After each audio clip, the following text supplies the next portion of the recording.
Olá, gente. Tudo tranquilo? Todos bem de saúde? Espero que sim, né? É assim, ó. Eu modifiquei um pouquinho a ordem, tá? Das superfamílias. Então, como eu coloquei lá no Siga, a gente vai continuar hoje com a ordem Strongylida e falar de outras duas superfamílias que são outras ordens, tá? E para a semana que vem eu estou pensando em modificar um pouco o nosso ritmo de aulas e não passar um conteúdo novo. Estou pensando em deixar o tempo disponível para a gente discutir os questionários, tá? Então, vamos conversando ao longo da semana, mas eu acho que a gente precisa discutir o questionário no sentido de revisar e tirar as dúvidas, tá? Porque eu acho que nem todos acabam perguntando, né, o que não sabem ou que têm dúvidas. Então, pode ser um momento, tá? Então, a gente vai conversando aí ao longo da semana pelo WhatsApp, ok? Bom, continuando com a nossa sequência, então, veja, eu coloquei esse slide aqui no relembrando, né? Essa aqui é a sequência que a gente tá dos nematóides. Nós vimos até então a ordem Strongylida. Dessa ordem Strongylida, nós já falamos da superfamília Tricostrongyloidea, foi a primeira grande superfamília. Semana passada, nós falamos sobre outra grande superfamília que é a Strongyloidea. E agora, para terminar, né, para encerrar a ordem Strongylida, nós vamos falar hoje sobre a superfamília Ancylostomatoidea e Metastrongyloidea. Como elas são bem menores, ainda na aula de hoje é possível, né, vai caber o conteúdo de duas outras ordens, olha, Oxiurida com a superfamília Oxiuroidea e a Rhabditida com a família Rhabditoidea, tá? Então hoje a gente vai ver 4 superfamílias, tá? Vamos lá. Então, aula 3, nematoda. Vamos começando com a superfamília Metastrongyloidea. Quem são esses parasitos? De forma geral, o que nós vamos estudar aqui são parasitos pulmonares e com ciclo indireto. Ou seja, aqui nós temos parasitos que precisam de um hospedeiro intermediário para completar o seu ciclo, tá? Chamado ciclo indireto ou heteroxeno, como a gente viu lá no comecinho da disciplina. Bom, o Metastrongylos é o principal representante dessa superfamília. Vocês vão ver lá na aula completa que existem outros, tá? Para quem gosta de clínica de pequenos, eu tinha incluído lá também o Aelurostrongylus, que é dessa superfamília e é parasito de felinos, né? De gatos. Eu não vou incluir todos, eu já tinha falado para vocês, porque fica muito longo, tá? E eles seguem mais ou menos a mesma sequência de entendimento. Então, às vezes, a gente usa um deles como exemplo dos demais, para vocês entenderem o processo do ciclo, tá? Mas para quem tem interesse, eu posso passar o material específico de Aelurostrongylus. Acho que até vou deixar disponível, tá? Para vocês já. Então, vamos lá. Vamos falar do Metastrongylos. Hospedeiro definitivo, lembra quando coloca HD? Hospedeiro definitivo, suínos. HI, hospedeiros intermediários, as minhocas. Como nós falamos que nessa superfamília a gente ia falar de parasitos pulmonares, então Metastrongylos, habitat brônquios e bronquíolos. Como a gente consegue reconhecê-los, né? Macroscopicamente é possível enxergar, porque eles são relativamente longos, né? 6 centímetros, apesar de serem bem fininhos e brancos.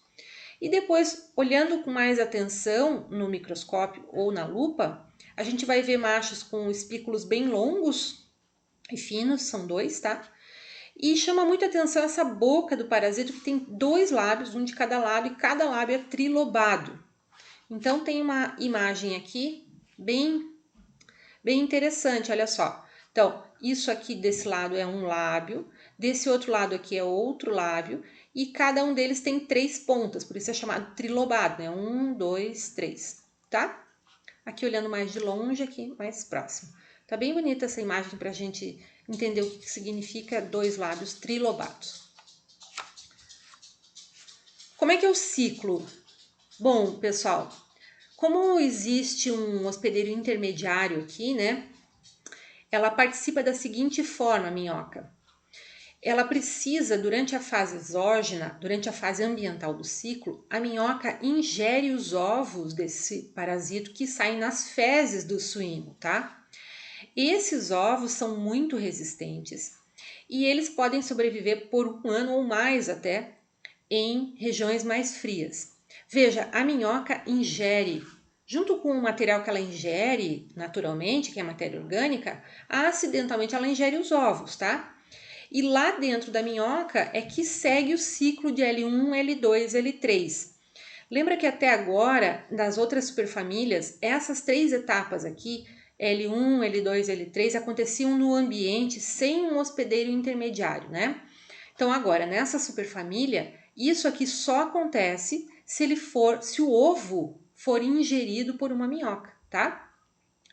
Bom, dentro da minhoca, até 30 dias demora, né, para que esse ciclo se desenvolva, e L3 é a forma infectiva que fica dentro da minhoca. E olha que interessante, pode sobreviver por até 7 anos. Quando a gente lê isso numa referência bibliográfica, que uma L3 pode sobreviver por até 7 anos dentro de uma minhoca, aí me restou a curiosidade, né? Poxa, mas uma minhoca vive tanto assim? Pois então, parece que vive. Pode viver até mais de 7 anos, tá? Então é outra coisa curiosa. Vocês podem imaginar também que quando há um hospedeiro intermediário, o combate desse hospedeiro intermediário é uma das formas da gente controlar a proliferação deste parasita, tá? Agora veja, isso tem um preço, né? Não estou falando só do poder da questão econômica, estou falando do dano ambiental, porque vocês sabem que as minhocas têm uma função importante para o solo, né? Então, não sei se do ponto de vista genérico, combater a minhoca seja um bom negócio nesse caso, tá? Bom, e como acontece o ciclo dentro do suíno? O suíno precisa ingerir o hospedeiro intermediário mais a larva L3. Ao ingerir a minhoca contendo a L3, essa seria a forma de infecção, essas L3 acabam entrando no suíno, atravessam a parede intestinal e chegam, atravessam a parede. Então, elas atravessam todas as camadas do intestino e chegam nos linfonodos mesentéricos. Aqui a gente já tinha visto isso, né? No ciclo lá dos estrôngilos, dos equinos. Lá nos linfonodos, elas mudam para L4. Dentro dos linfonodos, elas pegam carona, normalmente via linfática, tá? E como a linfa posteriormente se mistura com o sangue, elas vão passar automaticamente pelo coração que bombeia o sangue aos pulmões. Chegando aos pulmões, eles perfuram os alvéolos e se instalam nos brônquios, nos bronquíolos inicialmente, depois nos brônquios. Esse processo todo aqui demora em torno de 1 mês para acontecer, tá? Bom, sendo um parasito pulmonar, a gente pode imaginar que os danos maiores acontecem nos pulmões. Então, pode acontecer dependendo da carga parasitária, tá? Pensem o seguinte, com uma carga parasitária baixa pode passar despercebido. Com carga parasitária alta pode chegar até a morte, tá? Então, petequias pulmonares, que seriam pequenos pontos hemorrágicos no pulmão, então a gente pode ver aqui talvez, um pouquinho mais difícil, mas talvez dê para ver algumas petequias aqui. Obstrução dos bronquíolos pela própria presença do parasito, vocês conseguem observar aqui, como ele é bem fininho, mas ele é longo, né? Então, essa obstrução pode acontecer pela própria presença do parasito, como também por muco. Se o parasita morrer nos bronquíolos, ele forma um nódulo. E esses nódulos, para quem não tem muita afinidade aí com as doenças dos suínos, pode lembrar tuberculose.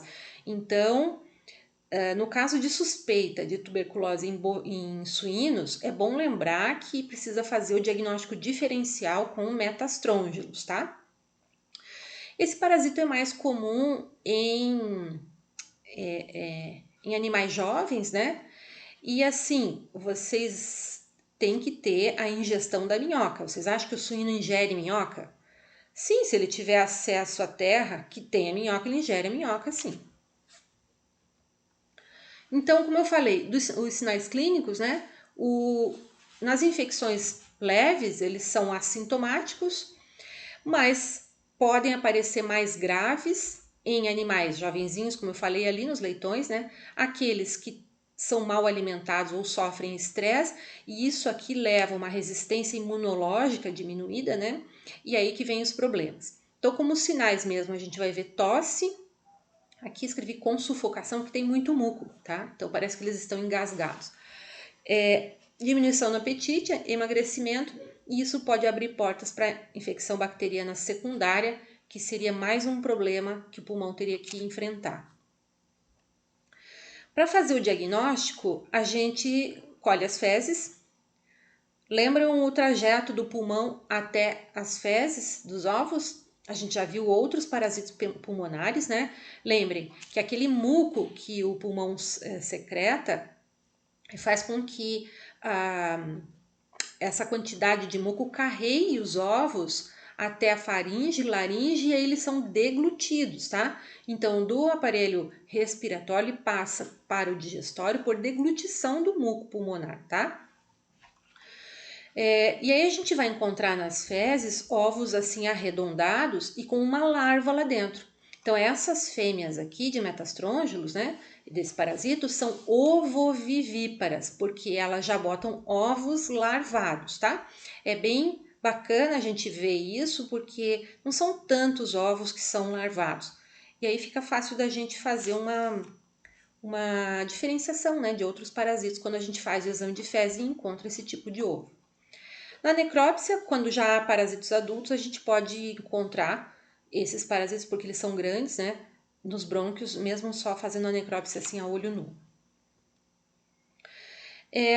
Daí, vocês podem imaginar o seguinte, que o controle, além do uso do vermífugo,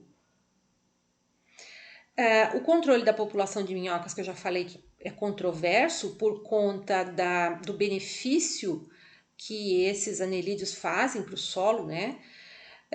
Mas em situações muito graves, a gente pode tirar os suínos de criação extensiva nas fases mais jovens, em que eles são sensíveis, e mantê-los em confinamento ou estabulação nessas fases mais jovens, porque depois, quando adultos, eles ficam mais resistentes, tá? Nessas condições aqui não há minhoca, né? Não havendo minhoca, então não teria a infecção com metastrôngilos, tá? Podemos passar então para outra superfamília. Aqui tá tranquilo, né? Muito bem. Para encerrar a ordem Strongylida, vamos ver aqui a superfamília Ancylostomatoidea.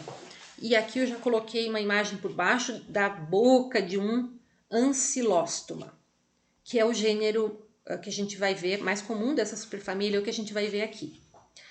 Então, existem algumas características morfológicas e chama muito a atenção dessa abertura oral. Muitas vezes eles têm dentes, tem uma cavidade bucal desenvolvida, né? Mais ou menos como tinha também a superfamília Strongyloidea. Os machos têm bolsa copuladora e as fêmeas têm uma cauda cônica. Até agora, todos que a gente viu, né? Os machos têm bolsa copuladora e as fêmeas têm cauda cônica. Aqui um exemplo, ó. Então, tudo isso aqui é uma grande boca, né? Então, essa aqui é a cavidade oral. E aqui a gente vê os dentes, olha. Então, lá na superfamília anterior, os dentes eram aqui mais inseridos para baixo, né? Aqui eles são mais inseridos para dentro. Quando a gente fala dente, não é que é dente, né, pessoal? É que isso aqui é uma estrutura que ajuda na fixação, agora sim, tá? Ajuda na fixação e foi dado esse nome porque ele lembra um dente, tá? Num mamífero e porque está numa cavidade que a gente chama de boca também. Então, não que sejam dentes, né? Como os de mamíferos, por exemplo.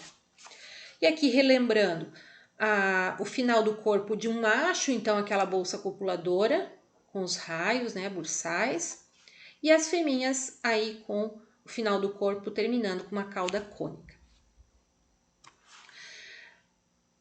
Então, dessa superfamília, a gente vai ver só o gênero Ancylostoma.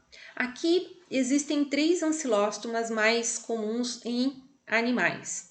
O canino, que é de canídeos, o tubeforme, que é de felinos, e o brasiliense, que pode afetar cães e gatos, tá? Olha, coloquei em vermelho que eles são hematófagos, então eles causam anemia.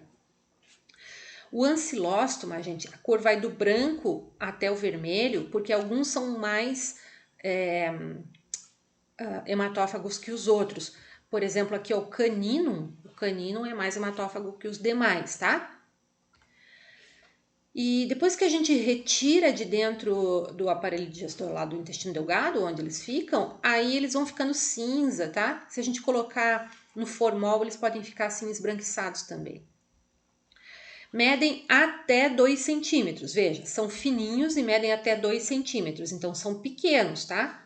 Tem que prestar atenção numa necrópsia para conseguir enxergar.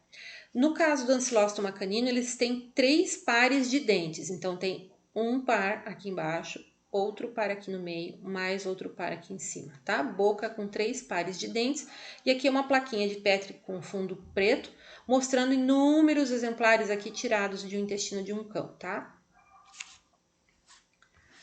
O brasiliense tem algumas diferenças, ele tem 2 pares de dentes, né? Aqui a imagem não tá assim 100%, dá pra ver um gancho aqui, ó. No caso tem outro gancho que é um dente, né? Um par de dentes aqui em cima. E aqui, olha, tem outro e outro. Então são 2 pares, 2 dentes de cada lado. Os ovos todos dessa superfamília são assim, ó.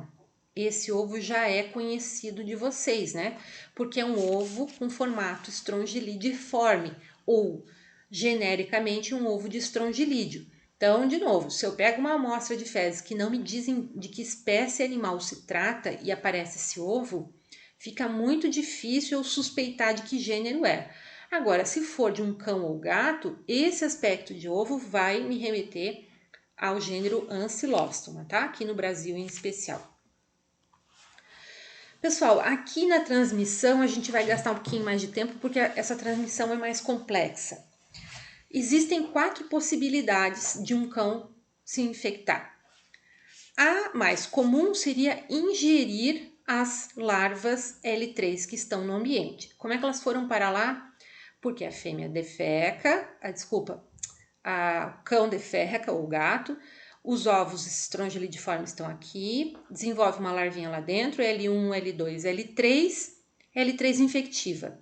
Fica no ambiente. O cão lambe o chão, ingere algo que contém as L3, a água, enfim, e aí inicia o ciclo. Outra possibilidade que a gente não tinha visto até agora é a penetração ativa dessa larva L3 pela pele do animal. Então, é o primeiro parasito que a gente está vendo que tem penetração ativa. A outra possibilidade seria essas larvas que ficam circulando pelo organismo de uma cadela, por exemplo, ou gata, serem transmitidos para a glândula mamária e os filhotes, ao nascerem e mamarem, podem ingerir essas larvas e se infectarem, tá? Então, isso a gente chama de transmissão transmamária. E a transplacentária seria durante a gestação, as L3 tornam-se novamente ativas ou a cadela se infecta durante a gestação e aí, via corrente circulatória, essas larvas conseguem chegar até a placenta, atravessar a placenta e infectar os filhotes. Então ali, gente, tá o número 1, 2, 3, 4, que seria a forma mais comum até a forma mais rara de transmissão, mas todas são possíveis, tá? O ciclo ambiental é curto, né? Apenas 5 dias. Então, aqui está representando a cadela com os seus filhotes, transmissão tanto pela placenta, né, no feto, quanto no recém-nascido pelo leite. Uma vez dentro do animal, a L3 penetra nas glândulas gástricas ou nas glândulas intestinais, faz a ideia é que nessas glândulas gástricas, né, eles passem pelas fases L4 ou L5 e depois já se transformem em adultos na luz intestinal. Então, essa é uma possibilidade.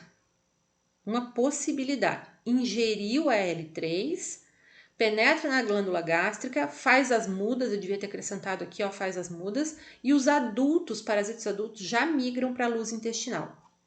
Na penetração cutânea, que é aquela outra possibilidade de infecção, ocorre aquele ciclo de Loss, ou seja, penetrou na pele como L3, né? Cai na corrente circulatória, pelo fluxo cardíaco chega aos pulmões, dos pulmões se transforma em L4,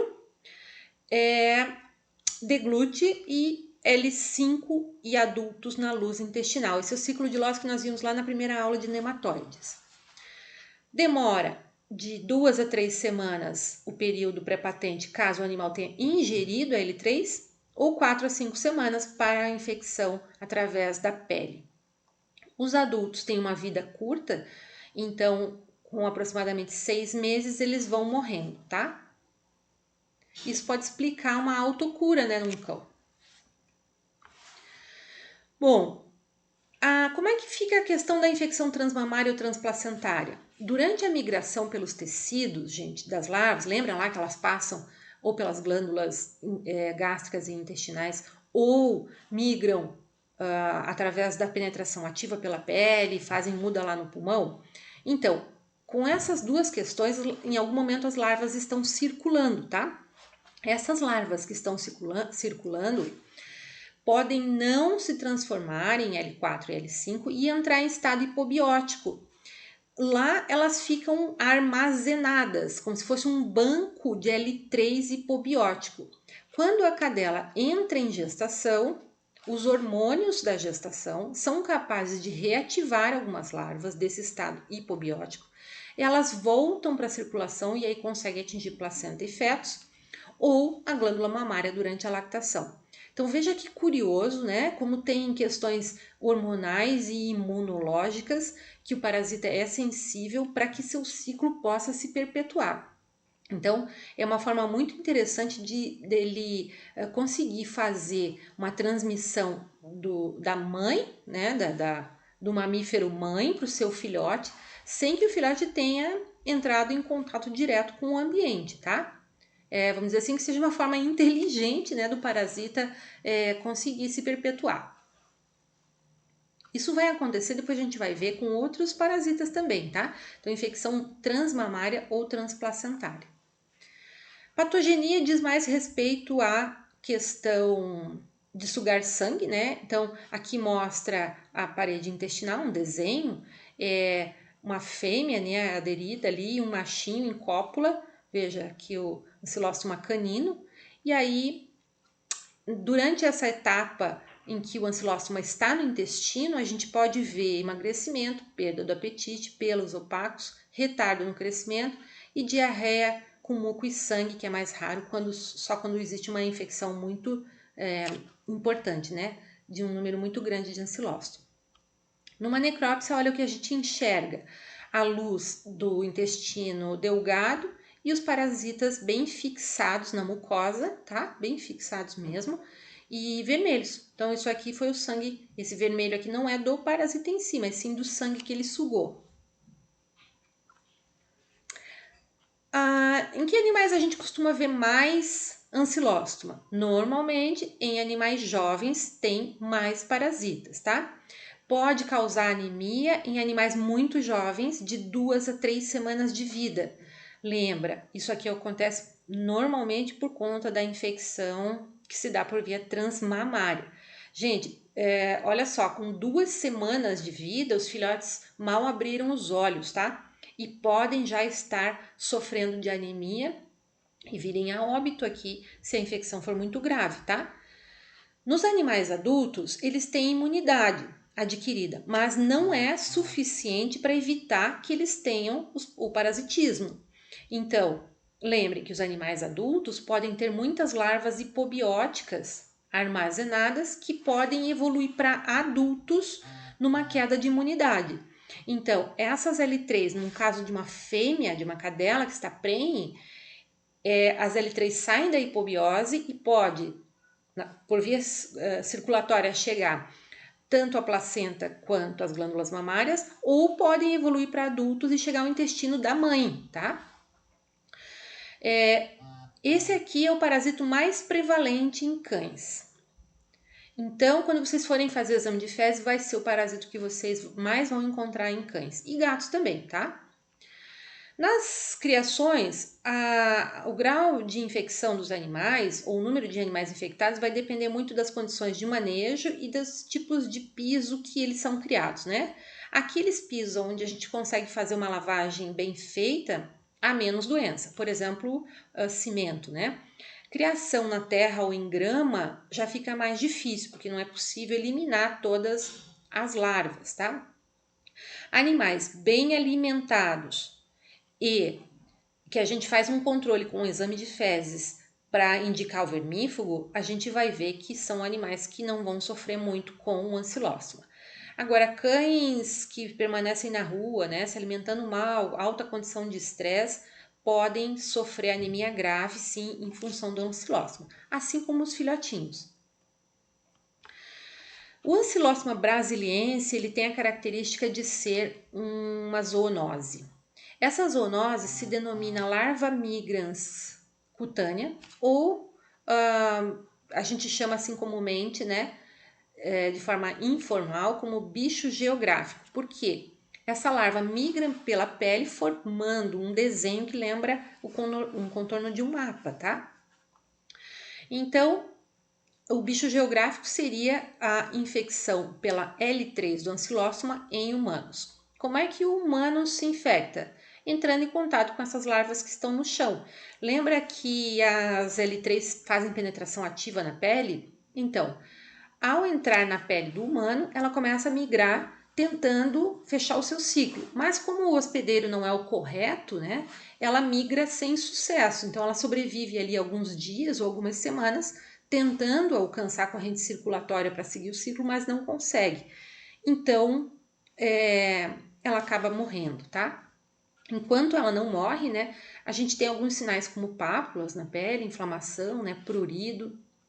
E talvez alguns de vocês já tenham se infectado, né? Então, veja, é muito comum nos pés, em função de que a gente anda descalço. E aí ela tenta fazer essas migrações, coça bastante, isso aqui pode abrir portas para infecção bacteriana, né? E gerar uma dermatite na sequência. Isso aqui já com uma pápulas bem grandes aqui, tá? Então, é facilmente tratável isso, mas incomoda bastante enquanto ela tá ali migrando, tá? Para fazer o controle, vamos pensar em todos os pontos do ciclo. Se a gente diminuir cães e gatos que ficam circulando no ambiente sem cuidado, né, errantes no caso, a gente vai estar controlando o ancilóstoma, porque a gente vai ter menos fezes desses animais no ambiente. Nas áreas de lazer de pessoas, como parquinhos, tá, de diversão, onde tem areia, creches, enfim, se a gente conseguir evitar que cães e gatos defequem nessas áreas, também seria uma forma importante de controlar o bicho geográfico nas pessoas, tá? Quando nas creches se faz uma caixa de areia para as crianças brincarem, é ideal que a gente coloque uma tampa nessa caixa, porque à noite, né, especialmente no caso dos gatos, pode acontecer dos gatos defecarem lá e encherem então de ovos, que na sequência vão virar larvas L3 de ancilóstoma e depois sendo um potencial contaminador daquele ambiente que vai gerar bicho geográfico nas crianças, né? Destinar as excretas corretamente, se fosse possível que fosse no vaso sanitário humano, inclusive seria interessante, né? Os animais que estão parasitados devem ser tratados, para isso precisa fazer o diagnóstico e o tratamento. Então, cães que são assistidos por veterinários normalmente estão desverminados, né?